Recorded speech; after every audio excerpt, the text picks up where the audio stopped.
Bismillahirrahmanirrahim. Assalamualaikum warahmatullahi wabarakatuh. Halo anak-anak semuanya, apa kabar? Semoga semuanya sudah dalam keadaan sehat ya. Nah, hari ini kita akan belajar subtema 4 dengan judul Hidup Rukun di Masyarakat. Nah, sebenarnya Miss tanya, apakah anak-anak Miss kemarin ada yang mengikuti lomba 17 Agustus? Alhamdulillah ada. Kalau misalnya kita mengikuti 17 Agustus, lomba 17 Agustus di rumah, itu berarti kita sudah menerapkan yang namanya hidup rukun di masyarakat. Berarti kita aktif dalam kegiatan yang diadakan di sekitar rumah kita. Oke, kita lihat gambar berikut ini. Silakan dilihat gambar berikut ini. Kira-kira sedang apa yang dilakukan oleh masyarakat sekitar di gambar ini? Betul, sedang bergotong royong. Apakah anak-anak Miss pernah bergotong royong di rumah? Kalau misalnya pernah, berarti itu termasuk menerapkan hidup rukun di masyarakatnya. Nah, apakah dengan bergotong royong itu kita menjaga kerukunan? Betul, iya. Kenapa? Karena kita sama-sama saling menjaga kerukunan dan kebersihan yang ada di rumah kita. Oke, baik. Mari dilihat di gambar berikutnya. Mari kita amati gambar berikut. Di sini ada dua gambar. Yang pertama, maaf saya pulang dulu untuk beribadah, nanti saya kembali lagi. Baik Pak, silahkan. Gambar pertama. Gambar kedua, mari saya bantu Pak. Terima kasih Pak Leo. Nah, dari dua gambar ini bisa kita lihat bahwasanya dua gambar ini saling menerapkan sila pertama dan sila kedua. Yang mana sila pertama adalah ketuhanan yang Maha Esa, dan yang kedua kemanusiaan yang adil dan beradab. Dari contoh gambar pertama itu kita lihat bahwasanya si bapak menghormati kebebasan menjalankan ibadah. Itu dia sudah menerapkan sila pertama.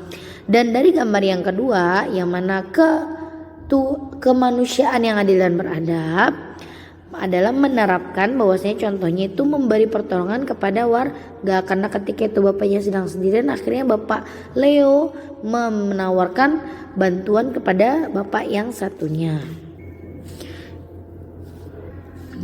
Oke, ini dari sila pertama dan sila kedua.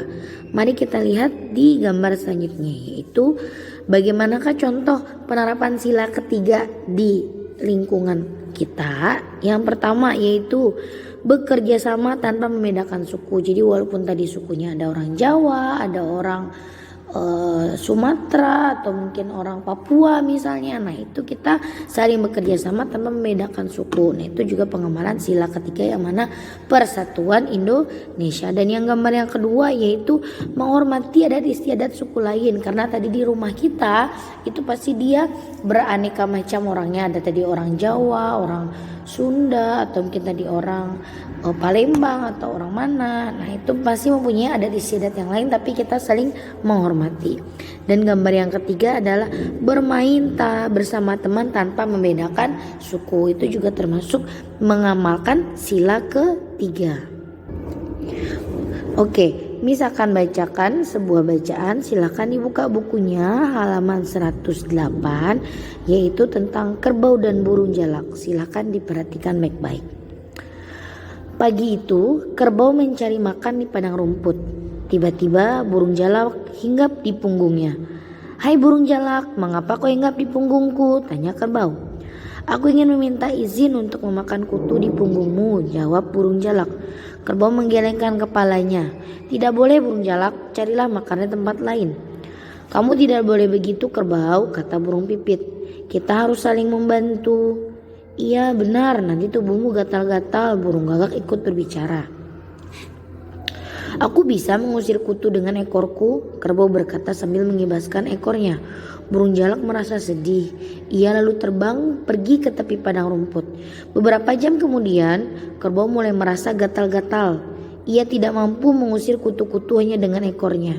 Meskipun malu, ia pun mendekati burung jalak yang sedang hinggap di pohon. "Tolong, tubuhku terasa gatal. Maukah kau membantuku memakan kutu-kutuku?" tanyanya pelan. "Aku tidak mau," jawab burung jalak kesal. "Bukankah kamu tadi mengusirku?" "Maafkan aku burung jalak, tolonglah, tubuhku sangat gatal," kerbau memohon. Burung hantu yang bijaksana mengajak para burung berdiskusi. Menurutku, kamu harus membantunya, burung jalak. Aku yakin dia sangat menyesal, kata si burung hantu. Burung bibit ikut berpendapat. Benar, bukankah kita harus saling membantu? Aku juga setuju dengan pendapat mereka, burung gagak berkata. Akhirnya burung jalak setuju untuk membantu kerbau. Kerbau sangat berterima kasih. Burung jalak mendapat makanan berupa kutu si kerbau. Kerbau juga diuntungkan karena tidak merasa gatal lagi. Mereka bekerja sama. Nah, dari cerita yang Miss ceritakan tadi, di sana kita bisa melihat ada penerapan sila keempat dan juga sila kelima. Apa itu? Yang pertama dari penerapan sila keempatnya adalah para burung berdiskusi untuk memutuskan apakah akan membantu kerbau. Nah, di sini berarti para burung itu menerapkan sila keempat itu kerakyatan yang dipimpin oleh hikmat kebijaksanaan dalam permusyawaratan perwakilan. Itu mereka bermusyawarah, berdiskusi untuk memutuskan apakah akan membantu kerbau. Dan untuk penerapan sila kelimanya adalah kerbau dan burung jalak saling bekerja sama. Bekerja sama dalam apa? Burung jalak memakan kutunya si kerbau dan kerbau pun meminta tolong kepada memberikan punggungnya kepada burung jalak untuk dimakan kutunya oleh burung jalak. Itu mereka saling bekerja sama, yang mana dua-duanya saling diuntungkan. Yang burung jalak itu kenyang dan kerbau juga tidak merasa gatal lagi. Berarti mereka juga menerapkan sila kelima. Apakah sudah bisa dipahami dari penjelasan Miss tadi, dari penerapan sila pertama, sila kedua, contoh tadi sila ketiga dan sila keempat dan sila kelima? Apakah sudah dipahami? Jika nanti masih ada yang belum dipahami, boleh nanti tanya ke Miss ya melalui via Japri. Nah, untuk sekarang silahkan dibuka bukunya mengerjakan tugas ya. Tapi silahkan kerjakan di buku paketnya masing-masing. Lihat di halaman 94 nomor 2 ya.